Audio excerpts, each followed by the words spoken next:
할렐루야. 하나님의 은혜와 축복이 2월 달에도 여러분 개인과 가정에 풍성하게 넘치기를 주의 이름으로 축복합니다.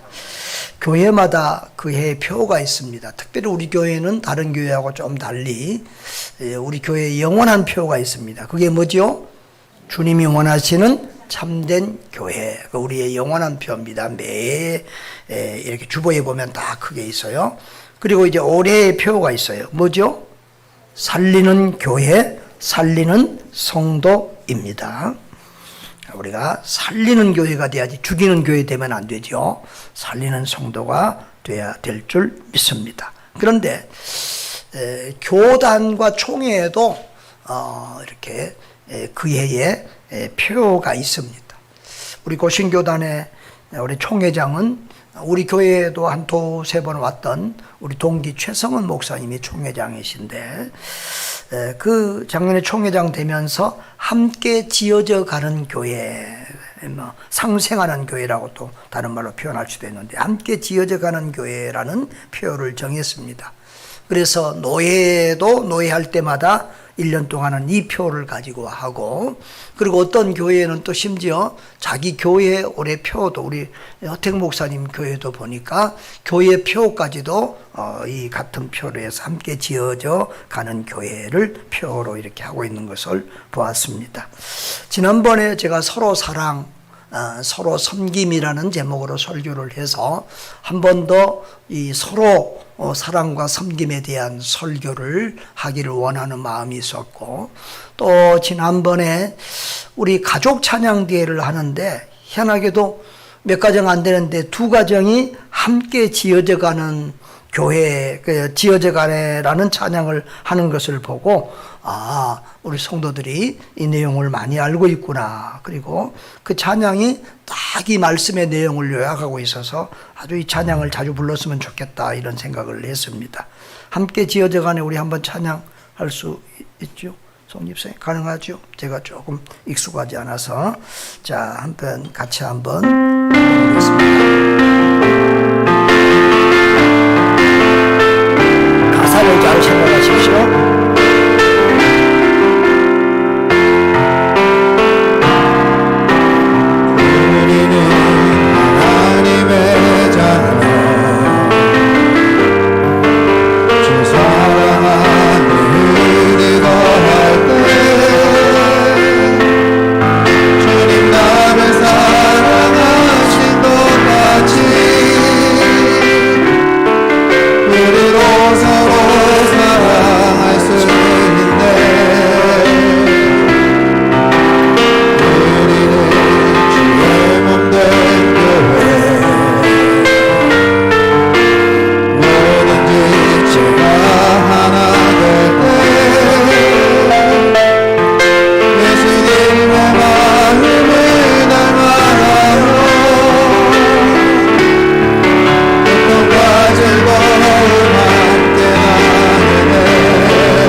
가사 내용이 너무 좋습니다.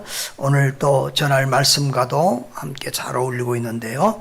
여러분, 우리 에베소서를 보고 있습니다. 에베소서는 사도 바울이 AD 61년 봄에서 63년 경에 로마의 감옥에서 기록을 해서 에베소 교회에 보낸 편지입니다. 에베소는 로마 제국 안에서 상당히 큰 그런 도시였는데요.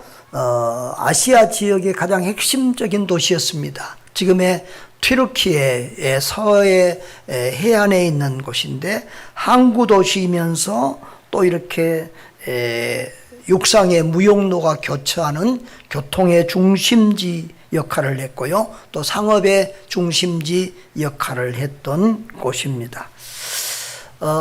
사도 바울은 몇 차례 선교 여행을 했는데 그 중에서 가장 오랫동안 머물면서 사역했던 가장 중요한 사역지가 에베소 교회였습니다. 그러니까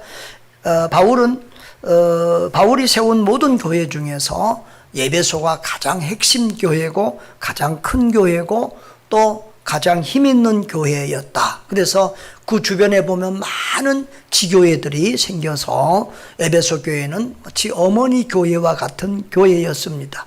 요한계시록에 보면은 에베소 교회를 중심으로 7교회의 이름이 기록되고 있는데 그것은 에베소 교회가 그렇게 어머니 역할을 해서 주변에 많은 교회들이 세워졌다는 것입니다. 그래서 사도 바울은 이 에베소 교회를 무척 사랑했기 때문에 그 바울 이후에는 디모데 영적인 아들 디모데에게 후임을 해서 에베소 교회를 담임하게 했고, 그리고 이제 나중에 요한계시록에 기록될 당시를 보면은 그 디모데 후에 또 요한 사도가 에베소 교회를 목회하는 그런 모습을 보게 되고, 예수님의 모친 마리아도 그 에베소에서 마지막까지 살다가 또 세상을 떠난 그런 기록과 유적들이 있습니다. 아무튼 이 에베소 교회는 이렇게 중요한 교회인데요. 그 에베소 교회를 보면 무엇을 강조하고 있냐면 에베소서는 유대인과 이방인들이 그리스도 안에서 하나 되어서 한 몸된 아름답고 건강한 교회를 이루어야 된다고 하는 것을 강조합니다. 원수되었던 그런 유대인과 이방인들이 그리스도 안에서 서로 사랑하는 아름다운 사랑의 공동체를 이루어가라는 거예요. 여러분, 바울 서신에 보면은 사랑이란 단어가 107번이나 나오는데요. 그 중에서도 에베소서에 19번이나 나옵니다. 그러니까 에베소서는 6장에 있는 짧은 성경인데 사랑으로 시작해서 사랑으로 끝난다고 할 만큼 사랑이 강조가 되고 있습니다. 그런데 요한계시록에 보면은 에베소 교회가 한 가지 책망을 받습니다. 그게 뭐였죠? 처음 사랑을 잃었다라는 것입니다. 그렇게 사랑을 강조하고 가르쳤던 에베소 교회도 나중에는 그 사랑을 잃어버린 교회가 됐다고 책망을 받은 것을 보면, 우리가 사랑이라는 것은 말로 하기는 쉽지만은 실천하고, 또 일시적인 실천은 쉽지만은 꾸준하게 계속해서 사랑을 실천하며 사랑의 삶을 살고 사랑하는 공동체를 만들어가는 것은 결코 쉽지 않다는 것을 우리가 알 수 있습니다.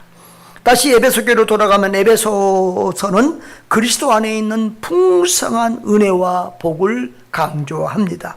그리고 성도가 누릴 하늘의 영광을 강조합니다. 여러분, 그리스도인이 되었다는 것, 이 그리스도인이 되어서 이렇게 이룬 공동체를 교회라고 하잖아요. 이 공동체, 교회가 되었다는 것은 지상 최대의 복을 받은 거나 마찬가지라는 것입니다. 이 에베소서를 읽으면은요, 굉장히 울컥하는 감동이 밀려옵니다. 여러분이 마음으로 에베소서를 읽어보면 에베소서는요, 예수 그리스도라는 말이요, 67회나 나옵니다. 그리스도 안에서라는 말이 또 수십 번 나옵니다. 그러니까 거의 매 절마다 예수 또는 그리스도 주가 안 나온 절이 하나도 없습니다. 그럴 정도로 이렇게 반복이 되고, 오늘 우리가 읽은 본문에도 보면은 주 안에서, 그리스도 안에서라는 말이 계속해서 반복이 되고 있습니다. 그러니까 이 에베소서에는 저는 그리스도 안에라는 말이 한 40번 가까이 나오는데요. 여러분, 바울은 지금 감옥 안에 있어요. 그런데 실상은, 외적으로는 감옥 안에 있는데 실상은 예수 그리스도 안에 있는 그런 예수로 충만한 그런 삶을 살고 있는 것을 보게 됩니다. 그러면서 참 제게 부끄러운 마음이 있었습니다. 바울은 그런 고난의 환경 속에 있으면서도 예수로 충만해서 천국을 누리고 있는데, 우리는 이 좋은 환경에 살면서도, 자유로운 환경에 살면서도 왜 이렇게 힘들고 어려울까? 왜 예수로 충만하지 못할까 하는 부끄러움과 또 죄스러움이 있었습니다. 그러면서 저는 찬송가 288장이 생각이 났는데 거기 3절에 보면 세상과 나는 간 곳 없고 구속한 주만 보이도다. 여러분, 정말 저와 여러분의 눈에 세상과 나는 간 곳 없고 구속하신 우리 주 예수님만 보이는 그런 은혜, 예수로 충만하고 예수로 풍성한 은혜 가운데 거하는 저와 여러분 될 수 있기를 바랍니다. 여러분, 성경에는 교회를 여러 가지 모습으로 묘사하는데요, 교회를 그리스도의 몸, 그리스도의 신부, 양과 목자, 하나님의 가족, 하나님의 집, 큰 집, 성령의 전, 여러 가지로 이렇게 많은 표현. 본문은 교회를 그리스도의 몸이요 함께 지어져가는 성전, 건물에 비교해서 이 교회를 설명하고 있다는 거예요. 여러분, 이 에베소서에서 말하는 우리는 그리스도 안에서 영적인 한 가족 공동체라는 것입니다. 교회는 영적인 한 가족 공동체예요. 18절이 19절 같이 한번 읽어볼까요? 이는 그로 말미암아 우리 둘이 한 성령 안에서 아버지께 나아감을 얻게 하려 하심이라. 그러므로 이제부터 너희는 외인도 아니요 나그네도 아니요 오직 성도들과 동일한 시민이요 하나님의 권속이라 그랬습니다. 여러분, 하나님의 권속이라는 말은 하나님의 가족이라는 말이거든요. 여기서 18절에서 우리 둘은 뭐냐 그러면 유대인과 이방인을 두고 하는 말이에요. 원래 유대인과 이방인은 서로 원수지간이잖아요. 유대인들은 이방인을 사람처럼 여기지도 않았고 오직 유대인만, 자기들만 구원받고 자기들만 선택받았다고 생각했어요. 그래서 서로 원수보도 됐는데 그리스도 안에서 하나 되었다는 거예요. 성령 안에서 하나 되어서 이제 한 주님 앞에, 한 하나님 앞에 예배하고 기도하고 한 주님으로 말미암아 세례받고 구원받은 한 가족이 되었다라는 거예요. 여러분, 에베소서 2장에 보면은 11절에서부터 보면 계속 그런 말씀인데 11절에 이방인들 너희들은 옛날에는 세례도 안 받은 무할례자들이었다. 그리고 그리스도 밖에 있었던 사람이고 세상 소망이 없던 사람이었다. 그러나 이제는 멀리 있던 너희가 그리스도로 말미암아 가까워졌다. 십자가로 인하여 원수되었던 것이 하나님과 원수되었던 우리가 회복된 것 같이 유대인과 이방인이 또 그렇게 화평하게 되었다. 그렇게 말을 합니다. 그래서 이제는 예수 십자가로 하나 되고 한 가족이 되어서 이제는 너희는 외인, 낯선 사람도 아니고 나그네도 아니고 외국인도 아니고 같은 하나님의 시민이요 하나님 나라의 가족이라고 그렇게 말을 하고 있는 것입니다. 여러분, 에베소서 2장 8절을 보면 이것은 에베소서에서 꼭 알아야 될, 그리고 우리가 외워야 될 그런 요절이잖아요. 같이 읽어봅시다.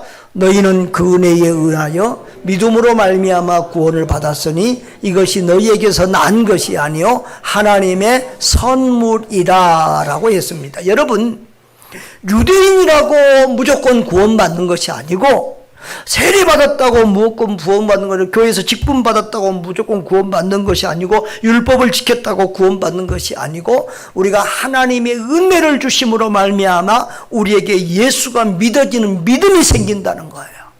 그 은혜로, 그 믿음으로 우리가 구원을 받는다. 유대인이라서 구원받는 것이 아니고 이방인은 못 받는 게 아니고 유대인이든지 이방이든지 뭐 학력이 좋고 나쁘든지 귀족이든지 천민이든지 가난한 사람이든지 부자든지 어떤 민족이든지 아무 상관없이 누구든지 예수만 믿으면 구원받는다는 거예요. 행위로서 율법을 지킴으로 뭐 세례받음으로 그런 것으로 구원받을 사람은 아무도 없고 오직 은혜로 믿음으로 구원받는 사실을 강조하고 있습니다. 여러분, 예수 그리스도를 믿는 순간 유대인과 이방인의 장벽이 무너지고 모든 장벽이 무너지는 거예요. 학력의 장벽이 무너지고 나이의 장벽이 무너지고 민족의 장벽이 무너지고 경제력의 자유가 무너지고 성격의 장벽이 무너지고 어떤 조건을 가진 사람이든지 상관없이 예수 그리스도 안에서 우리는 모두 영적으로 하나님의 시민이요, 하나님의 백성이요, 하나님의 가족, 하나님의 권속이 되는 줄 믿습니다. 여러분, 가족은 어떤 공동체입니까? 가족은요, 하나님 안에서 맺어진 한 피를 가진 그런 공동체잖아요. 서로 뭐 기질이 같기 때문에 같이 사는 게 아니고, 뭐 서로 취미가 취향이 같기 때문에 같이 사는 게 아니고, 하나님이 맺어주셨고 하나님께서 또 한 피를 나눈 그런 가족이기 때문에 우리가 이렇게 공동체를 이루고 사잖아요. 근데 찬송가 20장 3절, 이따 우리가 설교 후에 부를 찬송인데 거기 보면은 3절에 사랑하는 주님 예수 같은 주로 섬기나니 한 피 바다 한 몸 이룬 형제여 친구들이여 그랬어요. 우리는 한 피 바다 한 몸 이룬 형제 가족인 줄 믿습니다. 여러분, 우리가 예수 믿으면 세례를 받습니다. 성부, 성자, 성령의 이름으로 세례를 받아요. 다 같은 이렇게 삼위일체 하나님으로 우리가 전부 다 세례를 받습니다. 또 우리가 성찬식을 할 때도 떡과 포도주를 마시는데 떡이 뭐예요? 예수님의 몸을 상징합니다. 또 포도주는 예수님이 십자가에서 흘리신 피를 상징합니다. 그것을 먹는다는 것은 우리가 다 같은 음식을 먹는다는 것이, 우리가 식구가 뭐예요? 식구라는 말은 식자, 그래서 같은 음식을 먹는 게 식구예요. 그런 것처럼 우리는 같은 예수님의 떡과 살과 피를 먹고 마시는 그런 한 식구, 한 연합체, 한 공동체, 한 가족이 된 줄 믿습니다. 한 피바다 한 몸 이룬 형제 자매들, 우리 성도들 서로 사랑하고 그렇게 서로 섬기며 살아야 될 줄 믿습니다. 그러므로 우리는 성도들을 볼 때 우리는 저 사람을 내 성질하고 맞는가, 내 기질하고 맞는가, 내 취미하고 맞는가, 내 믿음하고 맞는가, 이런 것을 가지고 성도를 보아서는 안 됩니다. 그 성도들을 볼 때 당신은 하나님 안에서 내 가족이라고 하는 그런 눈으로 우리가 성도들을 대해야 될 줄 믿습니다. 옆에 사람과 인사합시다. 당신은 하나님 안에서 내 가족입니다. 천국까지 영원히 함께할 내 가족입니다. 영적인 가족이 얼마나 중요한지 몰라요. 또 교회에 어려움이 있을 때도 보면 더 그것이 진하게 깨달아지고 느껴져요. 같이 울고 같이 기도하고 같이 아파하고. 여러분, 육신의 가족은 예수 안 믿으면 이 땅에서는 같이 살지만 천국에서는 영원히 못 살아요. 그러나 예수 그리스도를 믿는 영적인 가족은 천국에서도 영원히 함께 살 줄 믿습니다. 할렐루야. 우리 천국 가서 안착하십시다. 송집사님 안착하세요. 예. 할렐루야. 자, 그런데요, 이 공동체, 이 교회 공동체는요, 어디에 바탕을 두고 어디 위에 세워지냐 그러면 예수 그리스도라는 모퉁이 돌 위에 세워집니다. 20절 같이 읽어보겠습니다. 너희는 사도들과 선지자들의 터 위에 세우심을 입은 자라. 그리스도 예수께서 친히 모퉁이 돌이 되셨느니라. 아멘.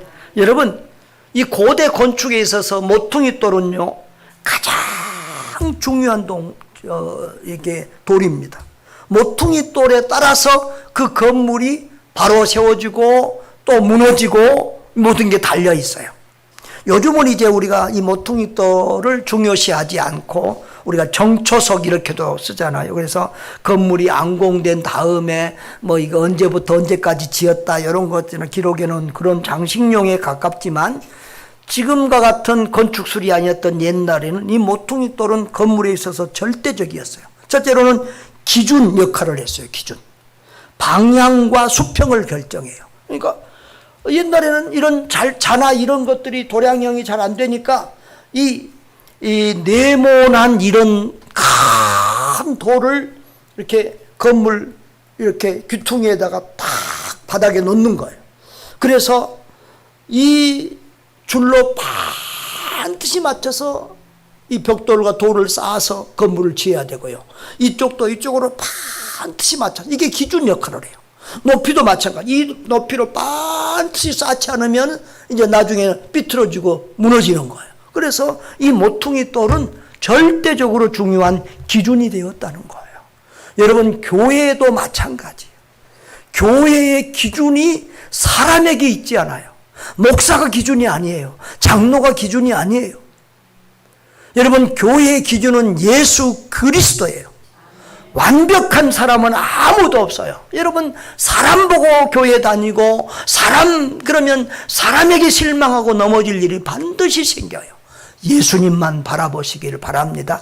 예수님만 완전하고 예수님만 우리의 모델이고 늘 예수님만 우리의 기준이 된다는 것입니다. 그래서 예수님만 바라보고 예수님만 생각해야 됩니다. 예수님의 눈으로 사람을 바라보고 세상을 바라보아야 합니다.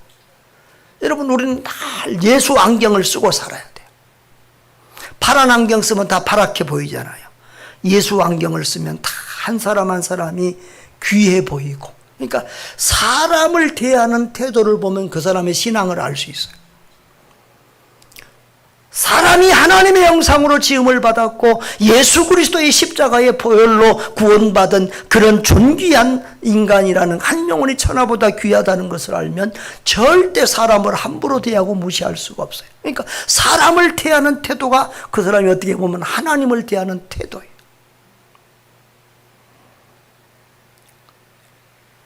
여러분, 우리가 다 하나님의 관점으로, 예수님의 관점으로 사람을 보고 교회를 보고 세상을 보아야 될 줄 믿습니다. 그래서 제가 쓴 책 이름이 하나님의 관점으로 본 교회와 세상이잖아요. 그것을 이번에 300부를 더 추가로 주문했어요. 우리 새가족들도 이렇게 계속 드려야 되는데 다 떨어지고 또 아직 또 원하시는 분도 있고 그래서 이렇게 했는데요. 아무튼 여러분, 우리가 천국 가는 그날까지 잘 우리가 하나님의 눈으로, 하나님의 관점으로, 하나님의 뜻으로 사람과 교회와 세상을 바라보고 분별하는 그런 영적 훈련이 계속되기를 주의 이름으로 축원합니다. 그 다음에 이 모퉁이 돌은요, 연결하는 역할을 해요. 이쪽 벽과 이쪽 벽이 모퉁이 돌을 기준으로 해서 서로 연결이 되는 거예요. 여러분, 유대인과 이방인들이 원수 사이였는데 이제는 예수로 말미암아, 이 모퉁이 돌이 예수잖아요. 예수로 말미암아 연결돼서 한 가족이 된 줄 믿습니다.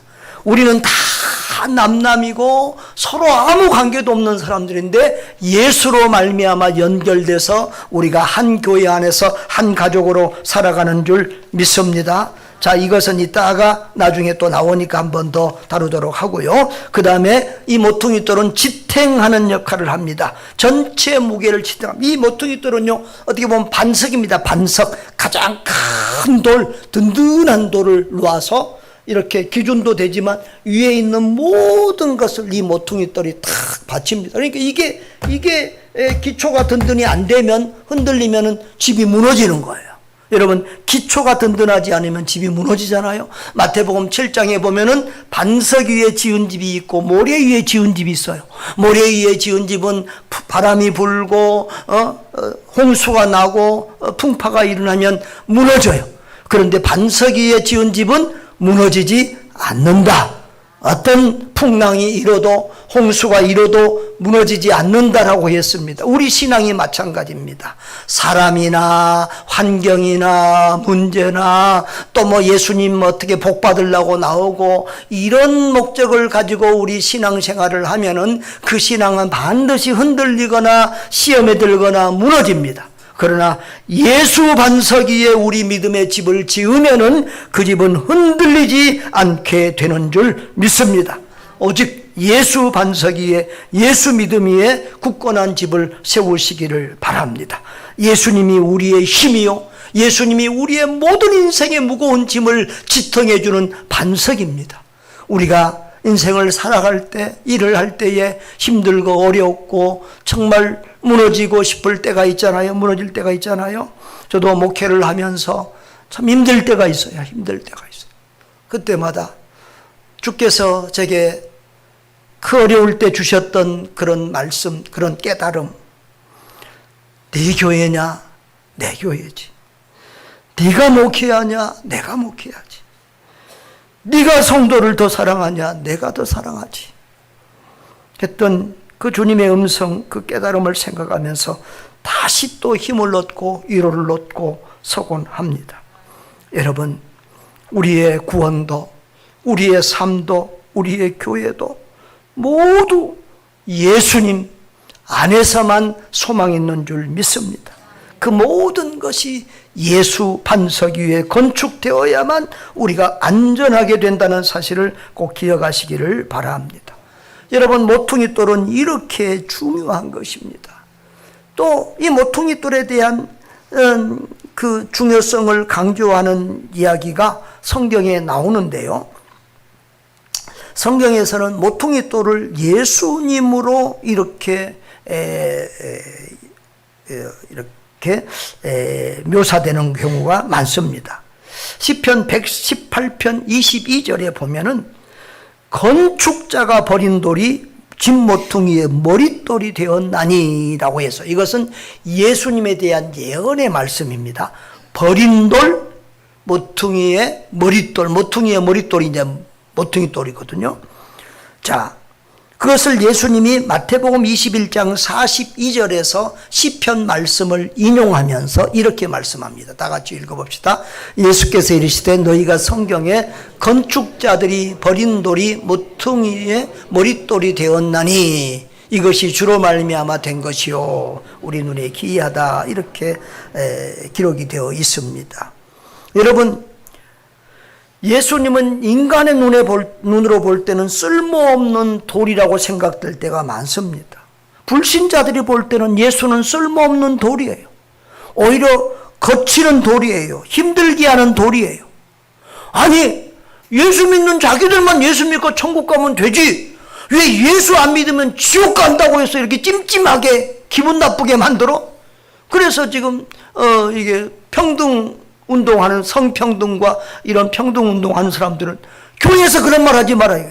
어느 종교든지 누구든지 믿으면 천국 간다고 구원받는다고 그래야지 왜 꼭 예수만 믿어야 구원받는다고 그래, 예수 안 믿으면 지옥 간다고. 이것은 잘못된 것이다. 이걸까지도 이제 막고 있는 거니까 평등이라는 것에 속아서 함부로 거의 지지하면 안 돼요.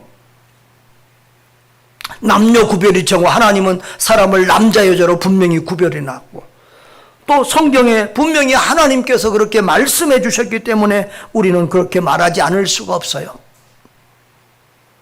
그래서 예수 믿는 사람들은 예수만 믿어야 지옥 가냐고, 이게 힘들다는 거예요. 거치는 돌이라는 거예요.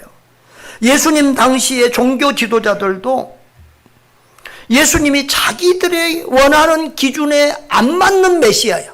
그러니까 자기들이 원하는 메시아는 지금 로마의 압제를 받고 있는 이스라엘을 식민지살이에서 해방시켜주고 구원해줄 정치적인 왕과 같은, 대통령 같은 지도자가 나오기를 바랬는데 예수님은 가난한 사람들 고치고 돕고 뭐 평화의 왕이고 싸우지 않도록 하고 로마에 대해서도 뭐 세금 바치라고 그러고, 그러니까 저건 아니다.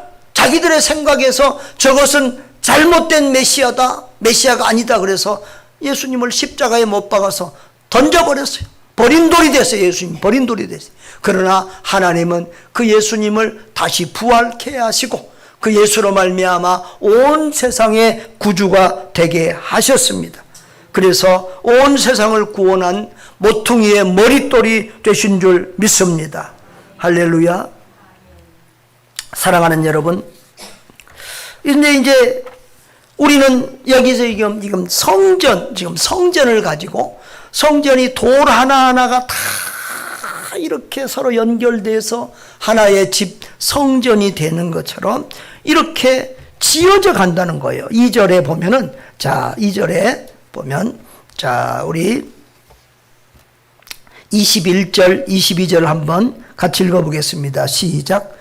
그의 안에서 건물마다 서로 연결하여 주 안에서 성전이 되어가고 너희도 성령 안에서 하나님이 거하실 처소가 되기 위하여 그리스도 예수 안에서 함께 지어져 가느니라. 이렇게 서로 연결돼서 주 안에서 성전이 지어져 가는 것처럼 너희들도 지금 주 안에서 함께 이렇게 서로 연결되어서 이제 하나의 집이 지어져 간다는 거예요. 여기서 서로 연결한다는 말과 함께 지어져 간다는 말이 중요한데요. 여러분, 저 돌담을 보십시오. 보면 여러분 고향집 같죠? 우리 고향도 이렇게 섬이라서 바람이 많이 불어요. 그래서 집집마다 저렇게 다 돌담을 쌓아놔요. 근데 또 돌을 보면은 하나도 같은 돌이 없어요. 뭐 다듬어진 반듯반듯한 벽돌 같은 돌도 아니고 둥그런 돌, 납작한 돌, 세모난 돌, 날카로운 돌, 작은 돌, 큰 돌 여러 가지가 있는데 그게 다 서로 끼어져서 맞춰져서 든든한 돌담이 돼서 바람이 불어도 태풍이 불어도 무너지지 않는 담이 된다는 거예요. 또 저렇게 쌓아서 성을 짓고 집을 지어서 100년, 1000년을 이렇게 유지하기도 하잖아요. 할렐루야. 여러분, 우리 교회 안에 있는 우리 성도들이 마찬가지. 어떤 사람은 둥근 사람이 있고 어떤 사람은 납작한 사람이 있고 어떤 사람은 큰 사람이 있고 어떤 사람은 작은 사람이 있고 어떤 사람은 모난 사람이 있고 여러 종류의 돌과 같은 그런 사람들이 다 왔어요. 그런데 우리는 보면 아이 저 돌은 필요 없어. 이런 조그만 돌은 필요 없어. 이런 날카로운 돌은 필요 없어. 그런데 필요 없는 게 아니라 그 돌이 다 저 담을 쌓는데 건물을 세우는데 필요하다는 거예요. 할렐루야. 그래서 우리도 마찬가지. 우리가 성격도 다르고 자라온 배경도 다르고 은사도 다 다르지만 우리가 교회 안에서 필요 없는 사람은 아무도 없다는 거예요. 하나님은 이 다양한 모든 돌들을 만들어서 집을 지어가는 것처럼 이 다양한 모든 우리들을 사용하셔서 하나님의 교회를 세워가는 줄 믿습니다. 자, 그래서 교회는요, 진짜 교회는 누구나 올 수 있는 교회라야 돼요. 무슨 교회? 진짜 교회는 교회 이름이 누구나 교회도 있긴 있어요. 누구나. 나라와 민족과 언어와 모든 학벌과 정치적인 성향과 모든 것을 상관없이 모든 사람이 다 올 수 있는 교회가 그 모든 사람을 다 품고 포용하고 가는 교회가 건강한 교회요, 좋은 교회예요. 요즘에는 보면은 국민의힘당 교회도 있더라고. 구구파 교회 또 좌파 교회도 있어요. 정치적인 성향이 교회 안에서 너무 강해가지고 여러분 교회 안에 세상이 들어오면 안 되는데 세상의 정치가 세상의 경제가 교회 안에 들어와서 교회를 시끄럽게 해요. 그래서 어떤 교회는 도저히 구구파가 아니면은 다닐 수 없는 그런 교회가 있어요. 그런 교회 주변에 알고 있어요. 이름을 지명하지는 않겠지만 우리 선교사님 자녀 한 분 사이가 그 교회에 전도사로 있는데 너무 힘들다는 거예요. 계속 정치적인 설계를 너무 많이 하고 금요기도회 같은 경우는 밤새 정치적인 그런 설교만 하고 기도만 한다는 거예요. 그래서 거기는 정치 성향이 다른 교인들은 다 떠가고 구구파들만 모여 있다는 거예요. 그래서 그 사람들이 또 멀리서도 다른 교회에서도 오고 그래서 주일 낮에는 그 사람들이 있는데 평일 예배에는 거의 잘 안 보인다는 거예요. 뭐니까 안 온다는 거예요. 그래서 늘 정치적인 그런 설교나 그런 뭐만 하니까 너무 힘들다는 거예요. 여러분 그런 교회는 건강한 교회가 아닙니다. 민주당도 국민의힘도 어떤 당도 누구도 다 올 수 있는 교회. 여러분 은사와 기질과 성격이 다 다른 사람들, 생각이 다른 사람들도 누구나 와서 함께 어울릴 수 있는 교회가 돼야 합니다. 여러분 또한 우리는 함께 지어져 간다 그랬습니다. 이 진행형이라 우리는 지금 진행형이에요.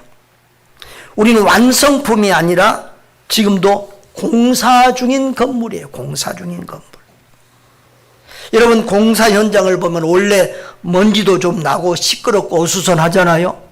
어제도 여기 우리 남전도에 청소한다고 왔는데 청소를 못해서 여기 공사하고 있냐고. 여기 뭐 이렇게 물 새가지고 텍스가 떨어져서 어제 다 치우고 하고 보니까 몇 시간 동안을 이렇게 했는데, 공사 중에는 시끄럽고 냄새나고 또 먼지도 일어나고 그렇지만은 그 공사가 끝나면 아름답게 변화되고 완성될 그런 모습을 보면서 우리가 참을 수 있잖아요. 여러분, 길을 가다 보면은 저런 공사용 편말을 많이 보셨죠? 다양한 편말이 있는데 저 밑에 작은 글씨로 되어 있는데 뭐라고 써져 있어요? 또 눈이 잘 안 보여서 안 보이는데, 공사 중, 그 다음에 뭐라고 되어 있어요? 통행에 불편을 드려서 죄송합니다. 여러분, 저런 모습들을 우리가 자주 봅니다. 여러분, 그런데 세상만 공사 중이 아니라 나도 공사 중, 여러분도 공사 중, 우리 모두는 공사 중인 줄 믿습니다. 자, 옆에 분들하고 한번 인사하십시오. 공사 중입니다. 불편을 드려서 죄송합니다. 우리가 공사 중이어서 남을 불편하게 할 때가 있어요. 우리 성격이나 말이나 행동이 남에게 불편을 줄 때가 있어요. 여러분, 그래서 우리는 남을 볼 때도 저 사람 공사 중이구나, 그리고 조금 기다려줘야 돼.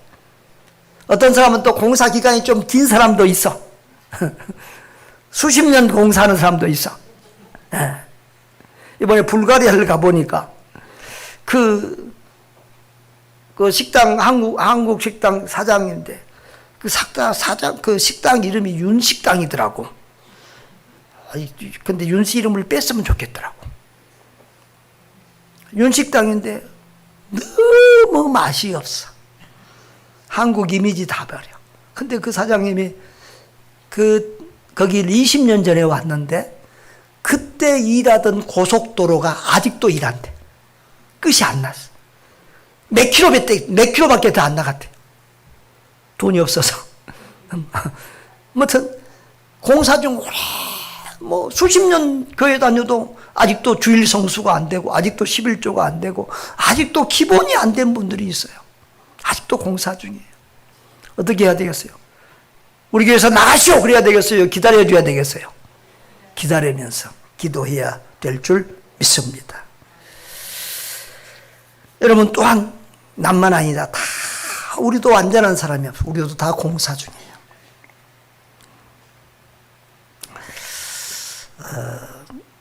살다 보면은 주변에 우리를 좀 힘들게 하는 사람이 있어요. 아프게 하고 힘들게 하는 사람이 있어요. 근데 우리는 그것을 인간적인 눈으로 보고 미워하고 막 원망하고 또 상처를 주고받고 이럴 때가 많아요. 그런데 아니에요. 그 사람은요, 하나님이 보내주신 여호와의 사자예요.